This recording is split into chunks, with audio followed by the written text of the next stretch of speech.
pessoal! No vídeo de hoje, vamos falar sobre a segunda lei da termodinâmica e alguns conceitos importantes. A segunda lei da termodinâmica contém inúmeras definições, desde enunciados e corolários para aplicações em máquinas térmicas até conceitos de entropia e irreversibilidade. No que diz respeito à primeira lei da termodinâmica exposta em aulas anteriores, a segunda lei se mostra como um remediador à inadequação que a primeira lei traz consigo, já que o cumprimento da primeira lei não quer dizer que o processo realmente seja possível na realidade. O que eu quero dizer com isso? A primeira lei não impõe restrições ao sentido inverso do processo.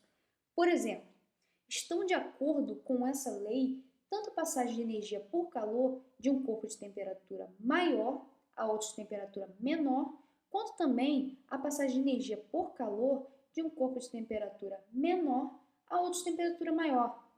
No entanto, na natureza, observamos que é possível a passagem espontânea de energia por calor apenas de um corpo de temperatura maior a outro de temperatura menor. Sendo assim, a segunda lei da termodinâmica dá conta dessa falta de simetria dessa forma aqui. Na segunda lei, também tem aplicação na construção de máquinas térmicas. O que eu quero dizer? Ele trata diretamente do rendimento das máquinas térmicas, o que afeta a quantidade de trabalho que eu possa produzir, o que impede de produzir o máximo ideal. Quando há uma transferência de calor do corpo quente para o corpo mais frio, há uma oportunidade de produzir trabalho, o que seria produzido interceptando a transferência de energia por calor usando uma máquina térmica, que usaria uma parte desse calor para produzir movimento, ou seja, produzir trabalho. E a outra parte seria transferida para o corpo mais frio, como vocês podem ver. É também no entendimento da segunda lei que vamos compreender o conceito de entropia e também a implicação que a variação da entropia do universo após algum processo será sempre maior ou igual a zero.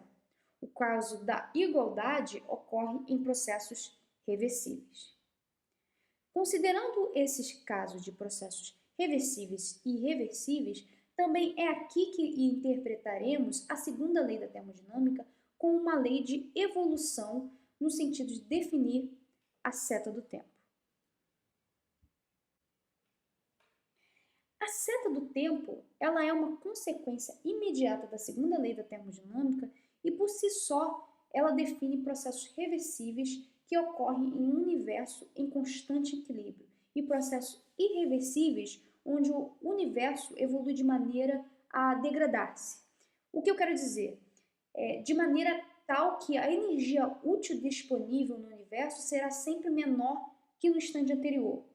Energia útil significa energia que pode ser convertida em trabalho e a medida da degradação da energia útil ou do grau de reversibilidade do processo é feita através da variação da entropia do universo. De modo simples, a seta do tempo define o sentido de maior entropia.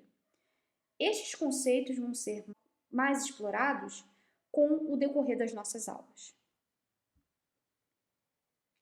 Devido à imensidão dos conceitos relacionados à segunda lei da termodinâmica, devemos começar então falando de alguns conceitos iniciais. O primeiro conceito que vamos falar é sobre o conceito de reservatório térmico. O conceito de reservatório de energia térmica é essencial para entender o funcionamento das máquinas térmicas. Os reservatórios térmicos tratam-se de um corpo hipotético com capacidade de energia térmica muito grande que fornece ou remove quantidades finitas de calor, como podemos ver aqui, sem sofrer qualquer variação de temperatura. Exemplos disso seriam, por exemplo, oceano atmosférico, entre outros. Um reservatório que fornece energia na forma de calor chama-se fonte. Já aquele que recebe energia é denominado sumidouro. A origem das máquinas térmicas está intimamente ligada à época da Revolução Industrial, quando os primeiros motores a vapor de uso prático foram desenvolvidos. Uma máquina térmica é um dispositivo cíclico capaz de converter calor em trabalho mecânico. Ela recebe calor de uma fonte quente a alta temperatura, convertendo parte desse calor em trabalho e rejeitando o calor restante para um sumidouro, ou seja, um reservatório frio. Um exemplo de máquina térmica é representado pelas usinas a vapor, como podemos ver aqui do lado. Esse exemplo aqui é representado pelo ciclo Rankine. Nesse exemplo, no ponto 1, antes do condensador, o vapor é expandido a baixa pressão na turbina e vai em direção ao condensador, onde o calor é retirado do vapor, condensando para água de alimentação.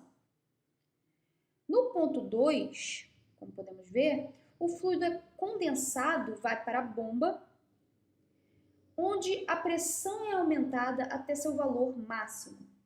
Da bomba, o condensado a alta pressão no ponto 3 vai para a caldeira, onde recebe calor da fonte térmica, e aqui já vai para o ponto 4. Fontes comuns de calor incluem carvão, gás natural e energia nuclear. Neste ponto aqui, vapor superaquecido a altas pressões voltam para a turbina no ponto 4 para gerar trabalho na forma de energia elétrica no gerador. O estudo da eficiência dessas máquinas é um tema obviamente importante que historicamente está na origem da segunda lei da termodinâmica.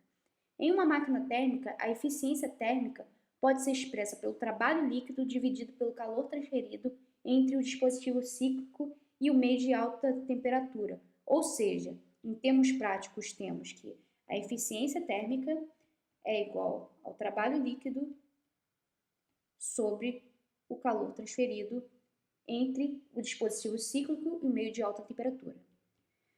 O trabalho líquido, como podemos ver aqui, ele é dado entre o calor transferido ao meio de alta temperatura e o calor transferido menos o calor transferido ao meio de baixa temperatura.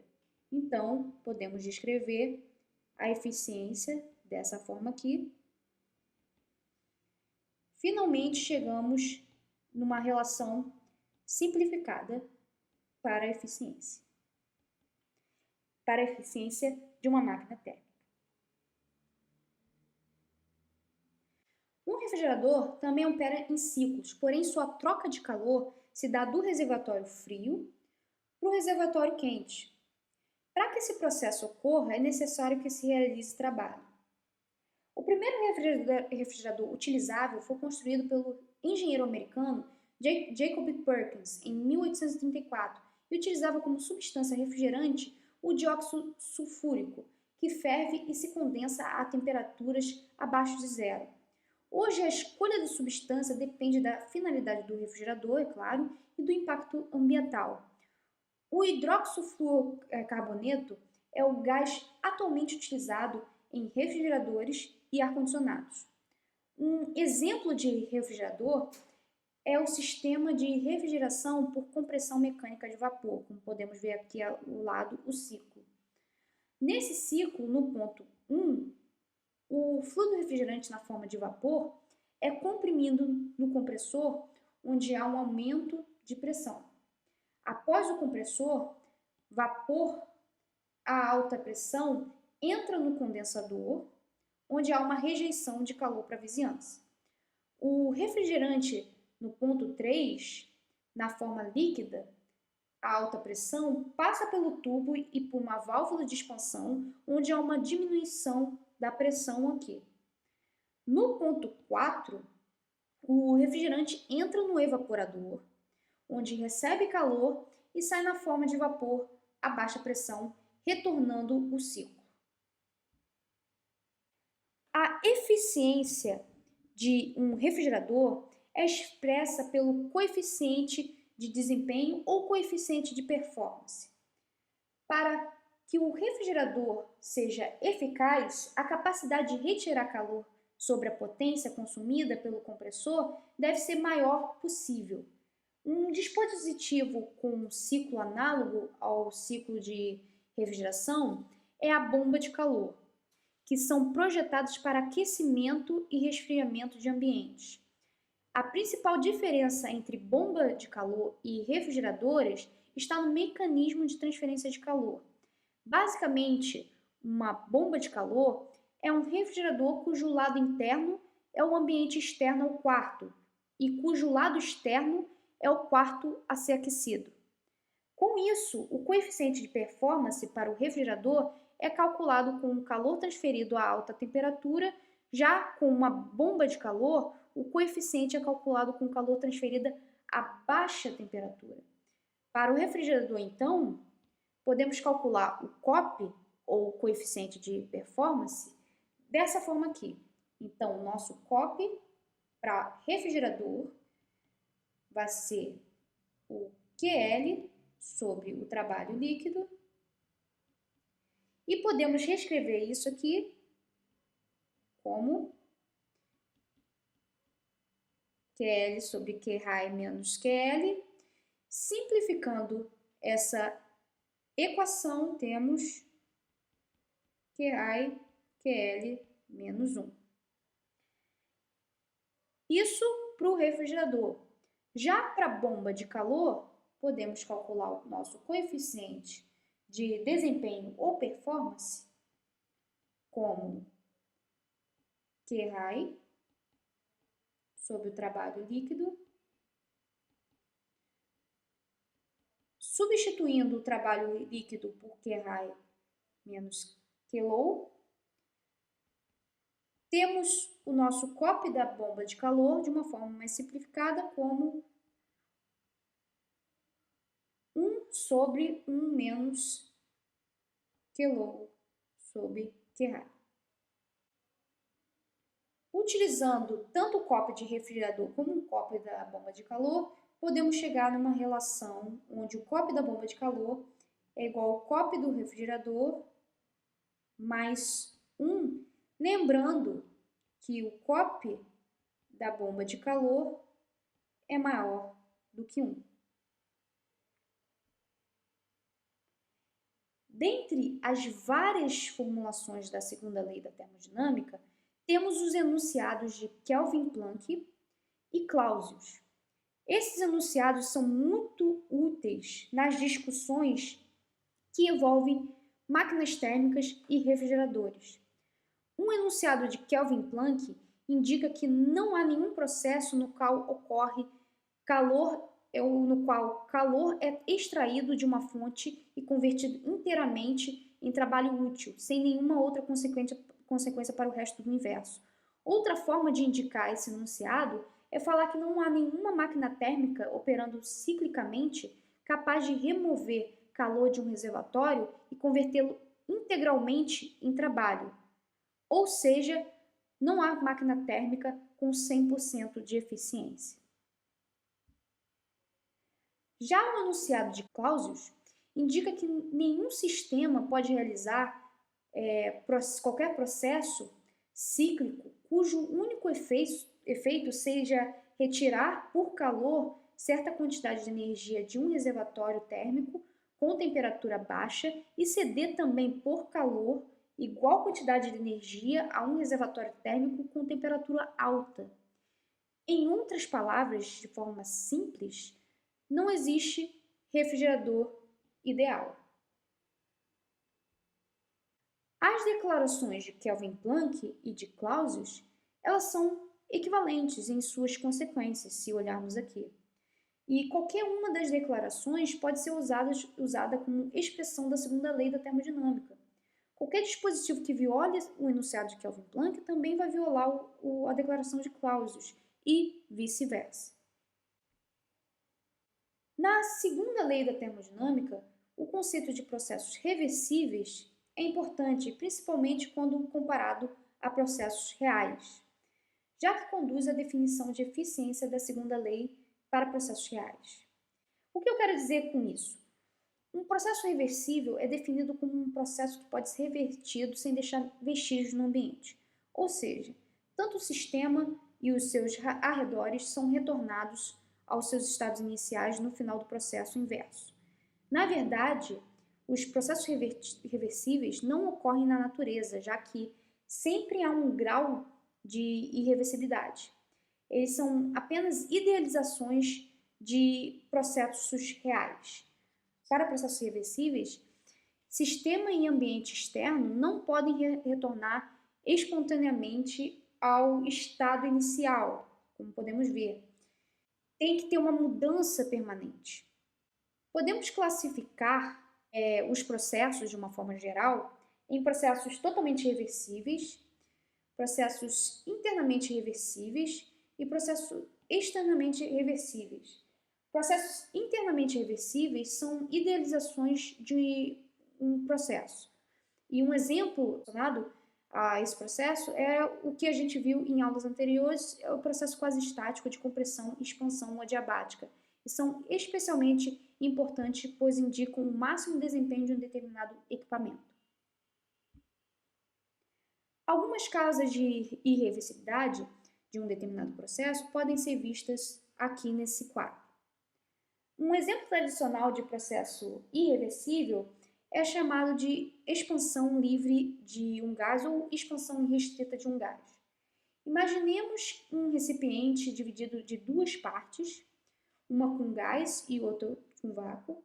O gás ocupa uma dessa parte, a outra está com vácuo.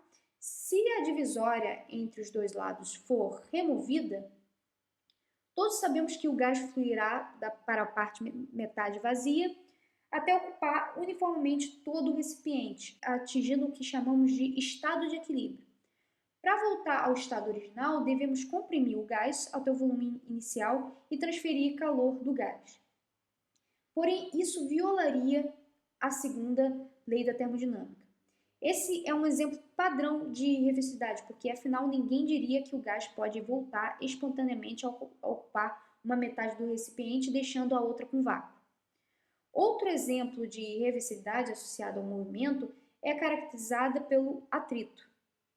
Quando há movimento relativo entre dois corpos em contato, desenvolve-se uma força de atrito contrária ao movimento, sendo necessário algum trabalho para superar o atrito. Energia na forma de trabalho é convertida em calor e transferida entre os dois corpos, aqui no caso, um bloco e o chão.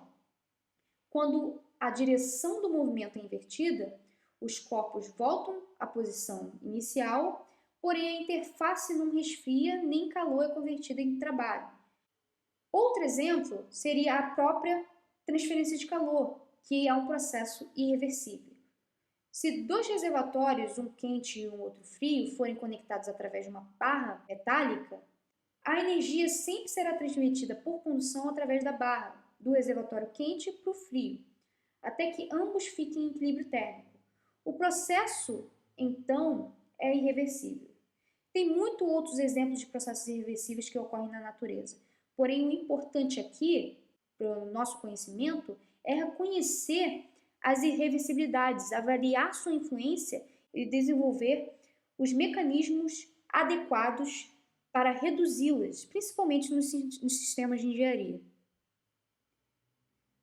Então é isso, pessoal. Chegamos ao fim da nossa aula. Aqui abordamos os principais conceitos da segunda lei da termodinâmica de forma qualitativa. Tudo para nos prepararmos para lidar com o conceito de entropia e ciclos termodinâmicos. Com isso, agradeço a atenção de todos e até a próxima aula.